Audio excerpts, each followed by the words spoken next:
এখানে কিছু ছোট ছোট বেগুন নিয়ে এসেছি। বেগুনগুলো দেখতে এত কিউট আর এত ছোট ছোট, আর এগুলো একদম আস্তে আস্তে রান্না করব। বেগুনগুলো দেখে এত ভালো লাগছে, এত কিউট কিউট ছোট ছোট বেগুন ছিল, একদম গুটো গুটো বেগুন ছিল। এই বেগুনগুলো আজকে ট্যাংরা মাছের ঝোল করব, বেগুন দিয়ে ট্যাংরা মাছের ঝোল একটা রান্না করব।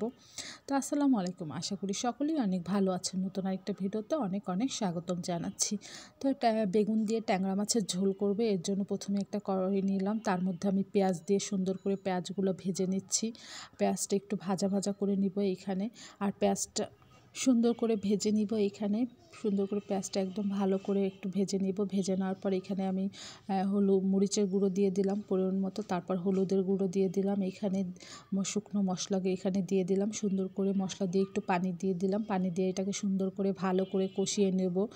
মশলা দেওয়ার পর এখানে পানি দিয়ে 2-3 বার ভালো করে কষিয়ে নিলে তাহলে খাবারের টেস্টটা খুব ভালো বেড়ে যায়, মশলা থেকে কাঁচা মশলার গন্ধ আসবে না। তো এখানে আমি পরিমাণ মতো লবণ দিয়ে দিলাম। লবণ দিয়ে মশলাটা আমি আবারও ভালো করে সুন্দর করে একদম ভুনে নিচ্ছি। সুন্দর করে একদম লাড়িয়ে চাড়িয়ে একটু একটু পানি দিয়ে তারপর সুন্দর করে ভুনে নিচ্ছি, যেন মশলাটা পুড়েও না যায়, ভালো করে যেন মশলাটা ভুনাও হয়ে যায়। তো এখানে মশলাটা একটু লেগে লেগে যাচ্ছিলো, তারপরে আমি একটু পানি দিয়ে তারপরে এটাকে সুন্দর করে ভুনে নিচ্ছিলাম।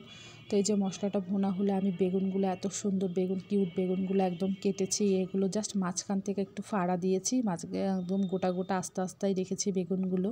এই বেগুনগুলো একদম সুন্দর করে দিয়ে দিব এখন। দিয়ে মশলার ভিতরে দিয়ে বেগুনগুলো খুব সুন্দর করে কষিয়ে নেব। এত ছোট ছোট বেগুন, মানে কাটলে একদম খুঁজেই পাওয়া যাবে না বেগুনগুলো, আর এত কিউট।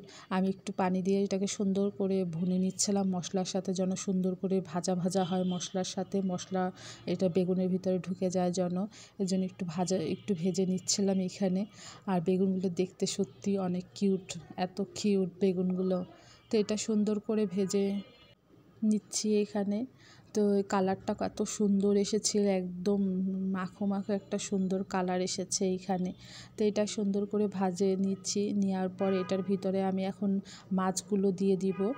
ট্যাংরা মাছগুলো সুন্দর করে ধুয়ে পরিষ্কার করে রেখেছি, সেই মাছগুলো এটার ভিতরে দিয়ে দিচ্ছি।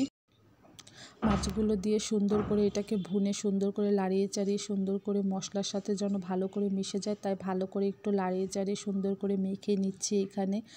আর এখানে সুন্দর করে মশলার সাথে মেখে নিয়ে তারপরে এখানে আমি পরিমাণ মতো পানি দিয়ে দেব, সেদ্ধ হওয়ার জন্য যতটা পানি প্রয়োজন। পানি দিয়ে সুন্দর করে এটাকে আমি তারপর ঢাকনা দিয়ে রেখে দিব, যেন এটা সুন্দর করে একদম সেদ্ধ হয়ে যায়। আর এই ঢাকনা দিয়ে রেখে দিব। কিছুক্ষণ পর আবার ঢাকনা উঠিয়ে দেখব কতটা হয়েছে। ঢাকনা দিয়ে উঠিয়ে দেখলাম যে এটা একদম পুরো মাখা মাখা হয়েছে। এটা আমি একদম ঝোলও করব না আর একদম শুকনা করব না, একটু গায়ে গায়ে জাস্ট মাখো মাখো থাকবে। আর এই বেগুন দিয়ে ট্যাংরা মাছের ঝোলটা খেতে খুবই ভালো লাগে খেতে।